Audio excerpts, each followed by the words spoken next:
ব্যাপারটা এমন না যে আল্লাহ লিখে রেখেছেন বলে আপনি বেছে নিচ্ছেন। যেহেতু আপনি এটাই বেছে নেবেন, তাই আল্লাহ আগে লিখে রেখেছেন। এখানে পছন্দ আপনার, তবে আল্লাহ আপনার পছন্দ জানেন। যেমন ধরেন একটা রাস্তার মোড়ে আসলেন, সামনে 5টা রাস্তা, রোড নাম্বার 1, 2, 3, 4, 5। এখানে পছন্দ আপনার, বেছে নিতে পারেন রোড নাম্বার 1, 2, 3, 4, 5। আপনি গেলেন রোড 2-এ। এটা আগে থেকেই লেখা আছে আপনার নিয়তিতে যে আপনি যাবেন 2 নম্বর রোডে। ব্যাপারটা এমন না যে আল্লাহ লিখেছেন বলে আপনি করছেন। যেহেতু আপনি এটাই বেছে নেবেন, তাই আল্লাহ আগে লিখে রেখেছেন। তাহলে পছন্দ আপনার।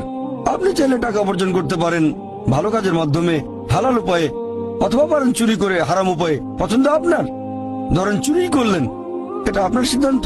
তবে আল্লাহ আগে থেকে জানেন যে এই লোকটা সহজে টাকা পেতে চায়, তাই চুরি করবে। তাই আল্লাহ আগে লিখে রেখেছেন যে এই লোকটা 25 বছর বয়সে চুরি করবে। এখানে দোষটা কার? দোষ আসলে আপনার। তবে আল্লাহর আছে ইলমে গায়েব, তাই তিনি আগেই লিখে রেখেছেন।